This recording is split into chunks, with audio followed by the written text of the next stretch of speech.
Hello everyone, welcome to my YouTube channel.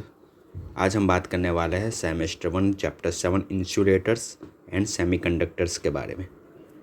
Insulators meaning के जो अपने आप में से करंट को इजीली पास होने नहीं देता, बिल्कुल भी करंट का रेजिस्ट करता है। जैसा कि हम देख सकते हैं, उसे कहता है इंसुलेटर। उसे हम यूज़ करते हैं for protection against electric shock. जैसे कि जो हम वायर देखते हैं, केबल देखते हैं, उसके ऊपर जो इंसुलेशन रहता है वल्केनाइज रबर, वो इंसुलेशन है। उसके अंदर जो रहता है कॉपर या एल्यूमिनियम, वो कंडक्टर है। ठीक है, तो ये जो वल्केनाइज रबर है इंसुलेटर, वो हमको इलेक्ट्रिक शॉक के अगेंस्ट प्रोटेक्शन देता है। इलेक्ट्रिक करंट उसमें से पास नहीं हो सकता। और एक चीज़ हमको याद रखनी है, जो एटम होता है उसके न्यूक्लियस के आउटर ऑर्बिट में 5, 6, 7 इलेक्ट्रॉन्स रहता है, उसे इंसुलेटर कहते हैं। 1, 2, 3 रहेगा उसको कंडक्टर कहते हैं। 4 रहता है इलेक्ट्रॉन से सेमीकंडक्टर कहते हैं। 5, 6 या 7 रहता है आउटर ऑर्बिट में इलेक्ट्रॉन्स, उसे इंसुलेटर कहते हैं। ठीक है, आगे बढ़ते हैं। Characteristics of good insulator. ठीक है, कौन सी क्वालिटी होना चाहिए अच्छे इंसुलेटर में। पहला है इजीली अवेलेबल। दूसरा है चीप, ठीक है, सस्ता होना चाहिए। तीसरा है मैकेनिकली स्ट्रॉन्ग, ठीक है, मजबूत होना चाहिए। Fourth one, should not absorb moisture, जो वातावरण एटमॉस्फेयर में भेज रहता है उसे कंज्यूम नहीं करना चाहिए। फिफ्थ है इजीली मोल्डेबल, इजीली हम उसको मोल्ड कर सके किसी भी चीज़ में, किसी भी आकार में, राइट। 6, हाई स्पेसिफिक रेजिस्टेंस, ये बहुत इम्पोर्टेंट चीज़ है। स्पेसिफिक रेजिस्टेंस उसका ज़्यादा होना चाहिए।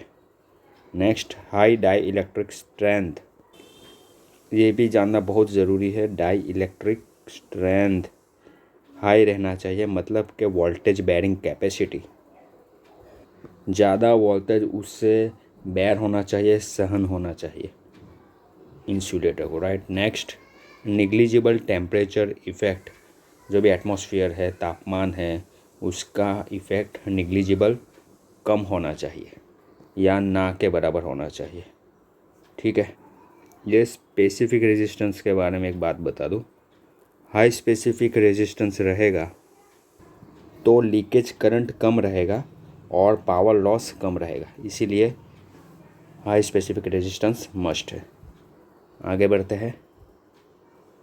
ये कुछ है हमारे सॉलिड इंसुलेटर्स, जिसमें आएगा PVC, polyvinyl chloride, bakelite, porcelain, glass यानी कांच, वुड यानी लकड़ा, और रबर। ठीक है, लिक्विड में आएगा mineral oil and varnish. Gas में आएगा एयर, जो हवा है, और हाइड्रोजन गैस। बहुत से बेसिक है, ये हमको याद रखना है। अगर इंटरव्यू में वाइवा में पूछते हैं कि इंसुलेटर्स के नाम बताइए, तो सॉलिड में हमको ये थोड़े बहुत जो है याद रखना है, लिक्विड और गैस में। ठीक है, वन बाय वन हम देखेंगे जो मोस्ट यूज्ड इंसुलेटर्स है।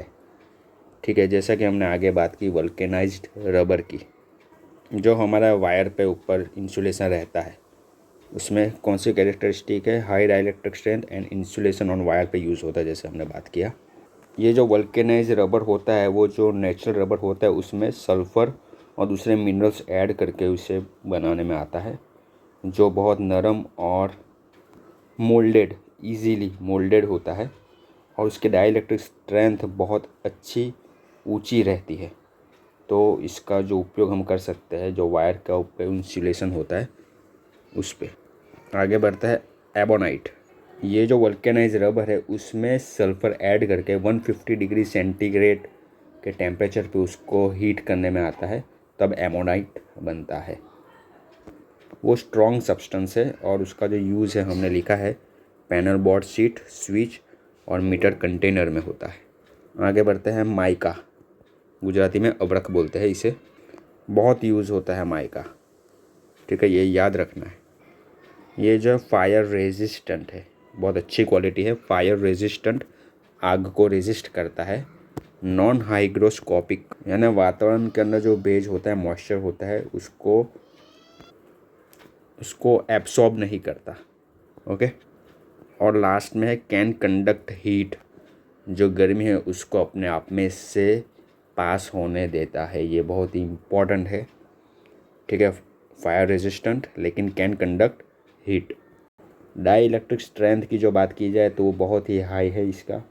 और उसका जो यूज़ की बात की जाए तो कम्यूटेटर सेगमेंट जो होता है उसमें एज एन इंसुलेटर यूज़ होता है और कैपेसिटर में यूज़ होता है माइका, ठीक है। आगे बढ़ते हैं बैकेलाइट, फोर्थ वन। ये डिफरेंट टाइप्स ऑफ रेजिन जो आता है उसके मिक्सचर में से बनाने में आता है। इसे किसी भी आकार में ढाल सकते हैं। इस पे वाटर या एसिड की कोई भी इफ़ेक्ट नहीं होती है। और इसका जो यूज़ है जैसा लिखा हुआ है स्विच, सॉकेट, होल्डर, सीलिंग रोज इसमें होता है। नेक्स्ट आगे बढ़ते हैं, फिफ्थ वन लेदरवाइट पेपर। ये भी मॉइस्चर को रेजिस्ट करता है। उस पर ग्रीस या तेल जैसा ऑयली जो सब्सटेंस होता है उसका निग्लिजिबल इफेक्ट होता है। और उसका जो यूज़ है वो वाइंडिंग, जो मोटर का वाइंडिंग रहता है, जनरेटर का वाइंडिंग रहता है, उसके आर्मेचर के स्लॉट में रहता है।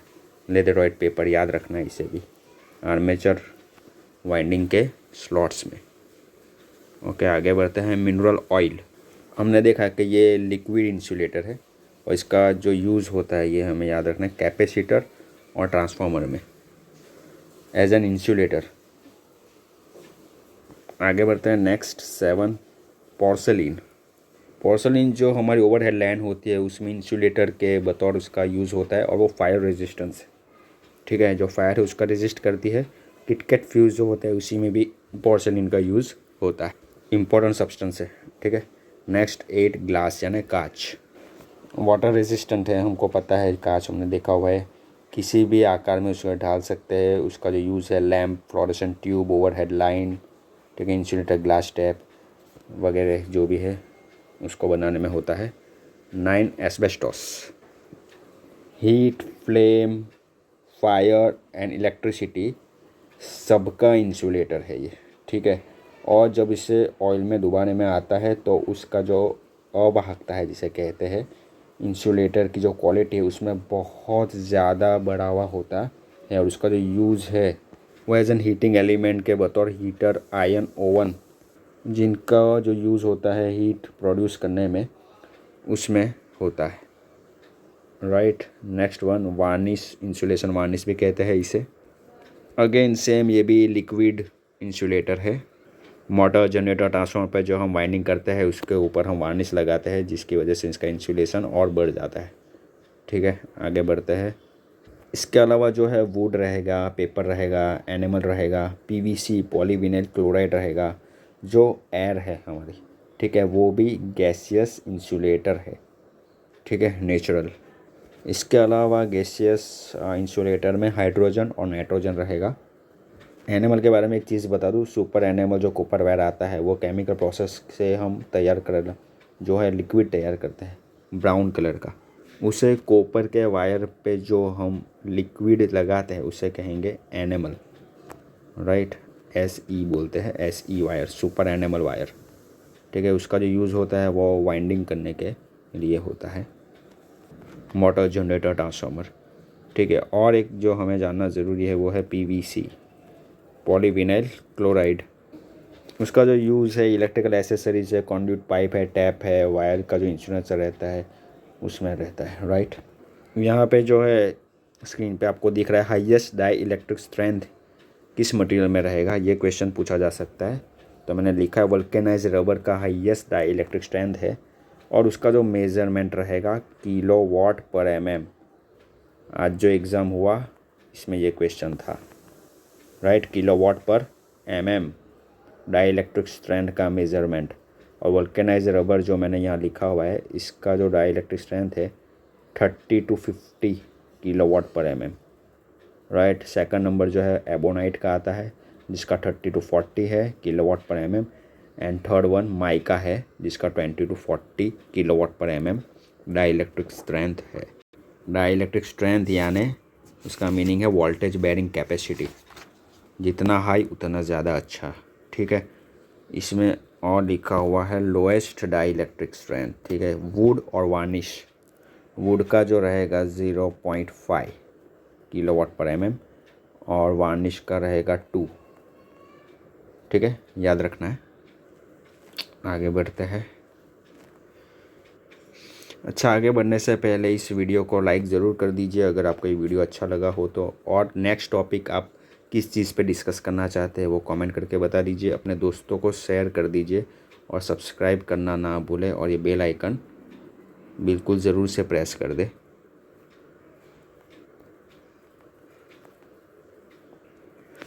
ठीक है, तो इंसुलेटर हमने देखा अभी तक, उसमें एक और है SF6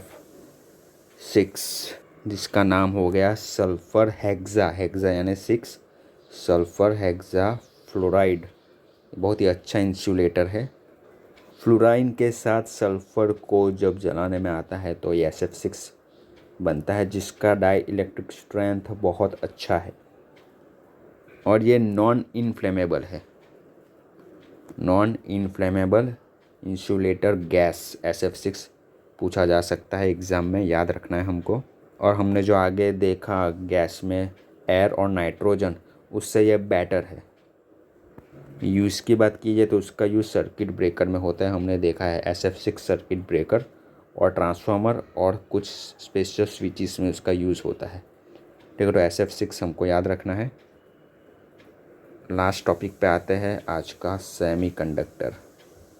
ठीक है, जो कंडक्टर है लेकिन सेमीकंडक्टर है, जिसके आउटर ऑर्बिट में कितने इलेक्ट्रॉन्स है? 4। पिछले एग्ज़ाम में ये पूछा गया था, यहाँ पे लिखा हुआ भी है 4 इलेक्ट्रॉन्स इन आउटर ऑर्बिट। दोनों के कैरेक्टरिस्टिक इसमें रहेंगे, कंडक्टर के भी और इंसुलेटर के भी। नॉर्मल कंडीशन में जो इसके कैरेक्टरिस्टिक्स है वो इंसुलेटर्स के रहेंगे, लेकिन जब इसमें ट्राईवैलेंस या टेट्रावैलेंस अशुद्धि जो है वो ऐड कर देंगे तो ये सेमीकंडक्टर में से कंडक्टर बन जाता है। ठीक है, कौन से जो कार्बन, जर्मेनियम, सिलिकॉन, ये सब सेमीकंडक्टर है।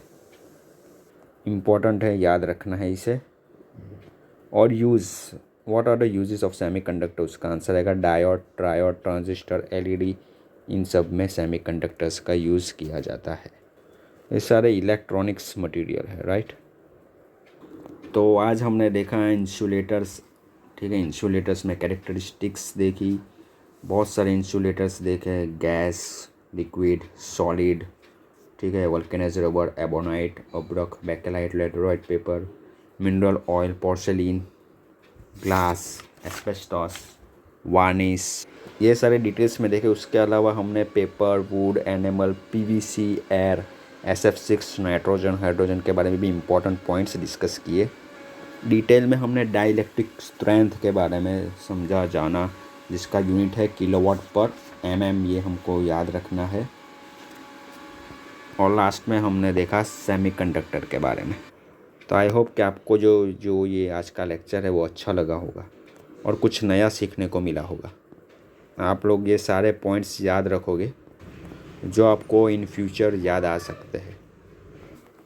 तो जल्द ही मिलते हैं नेक्स्ट वीडियो में। आप कमेंट पे बताइए आपको ये लेक्चर कैसा लगा।